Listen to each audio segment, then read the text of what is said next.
Bomb charge করে দেব, 5 মিনিটে বুঝিয়ে দেব, এবার দলের লোকদেরই হুমকি অখিলগিরির। পার্থ চট্টোপাধ্যায়ের জামিন, বিচার ব্যবস্থার উপর পূর্ণ আস্থা প্রাক্তন শিক্ষামন্ত্রীর। দল বড় হলে গোষ্ঠীদ্বন্দ্ব স্বাভাবিক, কেউকিটাদের মুখের উপর দরজা বন্ধের হুঁশিয়ারি অভিষেকের।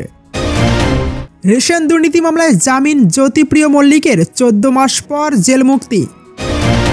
কাতি সমবায় নির্বাচন নিয়ে দণ্ড মেটাতে ফোনে অখিল উত্তমকে কড়া বার্তা মমতার। শুনছিলেন সংবাদ শিরোনাম, এখন জানিয়ে দেব বিস্তারিত। মহিলা বন আধিকারিককে প্রকাশ্যে হুমকি দিয়ে বিতর্কে জড়িয়েছিলেন। এই ঘটনার প্রেক্ষিতে দলের চাপে শেষমেশ মন্ত্রিত্ব ছাড়েন অখিলগিরি। এবার দলেরই একাংশকে বিধায়ক অখিলগিরি বোমা মারার হুমকি দিলেন। মালদায় গোষ্ঠীদ্বন্দ্বের জেরে তৃণমূল কর্মী খুন ঘিরে যখন তোলপাড় রাজ্য, তখনই কাঁথিতে দলেরই বিরুদ্ধ গোষ্ঠীকে বোমা মারার হুমকি দিলেন প্রাক্তন কারামন্ত্রী অখিলগিরি। পাল্টা আবার দলীয় বিধায়ককে লক্ষ্য করে চোর চোর স্লোগান দিল দলেরই একাংশ, যারা জেলারই আরেক তৃণমূল বিধায়ক উত্তম বারিকের অনুগামী বলে পরিচিত। কাতি সমবায় ব্যাংকের ডিরেক্টর নির্বাচন ঘিরেও এবার তৃণমূল বনাম তৃণমূল। কাতি সমবায় ব্যাংকের ডিরেক্টর নির্বাচন ঘিরেও এবার তৃণমূল বনাম তৃণমূল যুদ্ধ।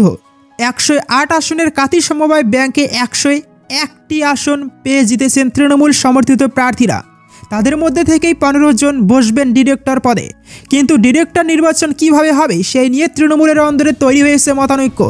ডিরেক্টরের দৌড়ে মনোনয়ন জমা দেওয়ার মাঝেই সোমবার দলের তরফে 15 জন নতুন ডিরেক্টরের তালিকা প্রকাশ করা হয়। এমনকি এই তালিকা অমান্য করলে ব্যবস্থা নেওয়ার হুঁশিয়ারিও দেওয়া হয়। এর মাঝেই মঙ্গলবার ফের মনোনয়ন জমা দেন আরও 11 জন তৃণমূল সমর্থিত বিজয়ী সদস্য। মঙ্গলবার এ নিয়ে পরিস্থিতি তেতে ওঠে। বুধবার অখিলগিরি যখন কাতি পোস্ট অফিস মোড়ের সামনে দাঁড়িয়ে, তখনই বিশৃঙ্খলা পরিস্থিতি তৈরি হয়। অখিলগিরিকে দেখে চিৎকার করতে থাকে পটাশপুরের তৃণমূল বিধায়ক উত্তম বারিকের অনুগামীরা। চোর চোর বলে চিৎকার শুরু হয়, এই চোর, এই চোর, এই চোর। এতেই মেজাজ হারান প্রাক্তন কারামন্ত্রী অখিলগিরি। দলের আরেক বিধায়কের অনুগামীদের উদ্দেশ্যেই হুমকি দেন, বম চার্জ করে দেব, 5 মিনিটে বুঝিয়ে দেব। আগেও মন্তব্যের জেরে বিতর্কে জড়িয়েছেন এই বিধায়ক। রাষ্ট্রপতি দ্রৌপদী মুর্মু সম্পর্কে বেলাগাম হন তিনি।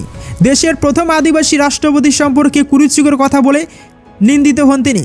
গত বছরই মহিলা বন আধিকারিককে প্রকাশ্যে হুমকি দিয়ে বিতর্কের কেন্দ্রে উঠে আসে তার নাম। আধিকারিকের কাছে ক্ষমা চাইতে নারাজ গিরি মন্ত্রিত্বের পদ থেকে পদত্যাগ করেন। এরপর আবার আলোচনার কেন্দ্রে গিরি। এবার নিশানা করলেন নিজের দলকেই। দল কি এবার এই স্থানীয় কোন্দল থামাতে পারবে? তার উত্তর দেবে সময়। 2022 সালে রাজ্যের প্রাথমিক নিয়োগ দুর্নীতি মামলায় গ্রেপ্তার হওয়া তৎকালীন শিক্ষামন্ত্রী পার্থ চট্টোপাধ্যায়ের বিচার পর্ব শুরু হয়েছে।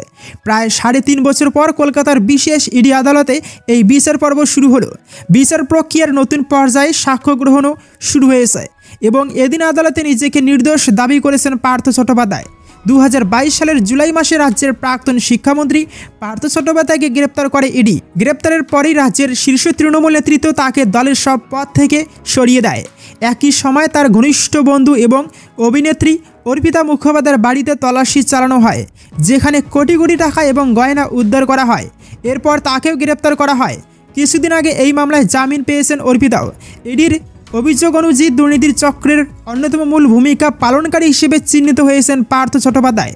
তবে তিনি বারবার তার বিরুদ্ধে ওঠা অভিযোগগুলিকে অস্বীকার করেছেন এবং নিজেকে নির্দোষ দাবি করেছেন।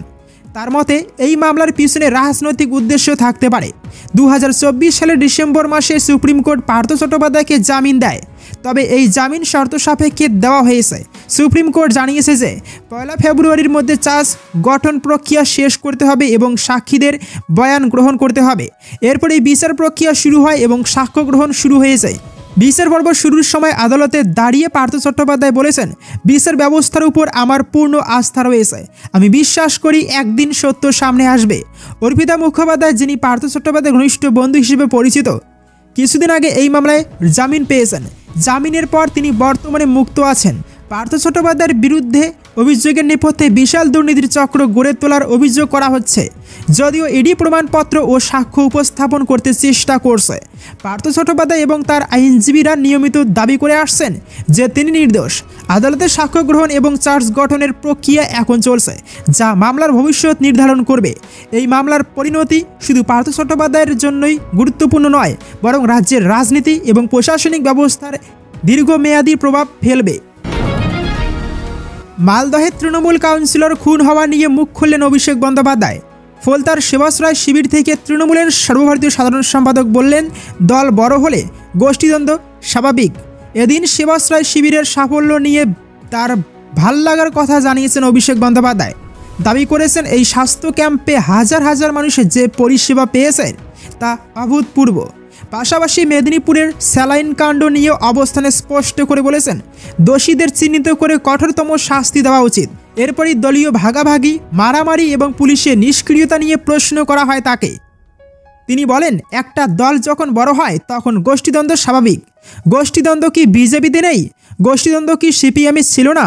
একটা পরিবারে 6 জন থাকলেও 4 জনের ঝগড়া থাকে। সেখানে একটা নির্বাচিত দল যার লক্ষ্যের উপর পদাধিকারী, এত বড় পরিবার, 2-4 জনের মতভেদ খুব স্বাভাবিক। তার কথায় একটা অফিসে 100 জন চাকরি করলে সেখানে সমস্যা হয়। এটা সংসারের রীতি। তাই বলে এই নয় আমি যা ইচ্ছে করব। দলকে দুর্বল করার কেউ কোনো চেষ্টা করলে তার বিরুদ্ধে দলীয় শৃঙ্খলা কমিটি পদক্ষেপ করবে। কেউ নিজেকে কেউকেটা ভাবতে শুরু করলে তৃণমূলের দরজা তার জন্য বন্ধ হয়ে যাবে। মালদহ কাণ্ডে তৃণমূলের এক নেতাকে গ্রেপ্তার করেছে পুলিশ। অভিষেক এদিন সে প্রসঙ্গ তুলে ধরে বলেন, অন্যায় দেখলে তৃণমূল সরকারই তো নিজের দলের নেতাকর্মীর বিরুদ্ধে ব্যবস্থা নিয়েছে। শম্ভুনাথ কাউ, আরাবুল ইসলামকে এই সরকারই তো গ্রেপ্তার করেছে। অভিষেক বন্দ্যোপাধ্যায় এদিন আরও বলেন, সরকার কোনো গণৎকার বা জ্যোতিষ নয় যে আগে থেকে জেনে আটকানো যাবে। একটা ঘটনা ঘটার পরে রাজ্য প্রশাসন কী ব্যবস্থা নিচ্ছে সেটাই গুরুত্বপূর্ণ। মালদহে দুলাল সরকার খুনের পরে দোষীরা ধরা পড়েছে। রাজ্য প্রশাসনের করা অবস্থান প্রসঙ্গে আরজিকর তদন্তের তুলনাও টেনে আনেন অভিষেক বন্দ্যোপাধ্যায়। বলেন, আরজিকর কাণ্ডে যে সঞ্জয় রায়কে কলকাতা পুলিশ 24 ঘন্টার মধ্যে গ্রেপ্তার করেছিল, সেই সঞ্জয় রায়কে দোষী সাব্যস্ত করতে সিবিআইয়ের 5 মাস লেগেছে। এই প্রশ্ন তো আপনাদের করা উচিত। দলে সব রকম মানুষই থাকবে, কিন্তু অপরাধকে অপরাধের চোখেই দেখা হবে। এই কথা স্পষ্ট করতে গিয়ে তিনি বিজেপি এবং সিপিএমের নানা রকম অপরাধমূলক কাজের কথা উল্লেখ করেন। জামিন পেলেন রাজ্যের প্রাক্তন মন্ত্রী জ্যোতিপ্রিয় মল্লিক। এদিন ইডির মামলায় তাকে জামিন দিল কলকাতার বিচার ভবন। 2023 সালের 27 অক্টোবর রেশন দুর্নীতি মামলায় গ্রেপ্তার হয়েছিলেন তিনি। গ্রেপ্তারির 14 মাস পর জামিন পেয়ে জেল থেকে মুক্তি পেতে চলেছেন প্রাক্তন মন্ত্রী। আদালত সূত্রের খবর, 25,000 টাকার জামিন বন্ড এবং 50,000 টাকার ব্যক্তিগত বন্ডে জামিন দেওয়া হয়েছে তাকে। রেশন দুর্নীতি মামলায় সবথেকে প্রথম গ্রেপ্তার হয়েছিলেন বাকিবুর রহমান। তারপর থেকে একের পর এক ব্যক্তি গ্রেপ্তার হতে শুরু করেন।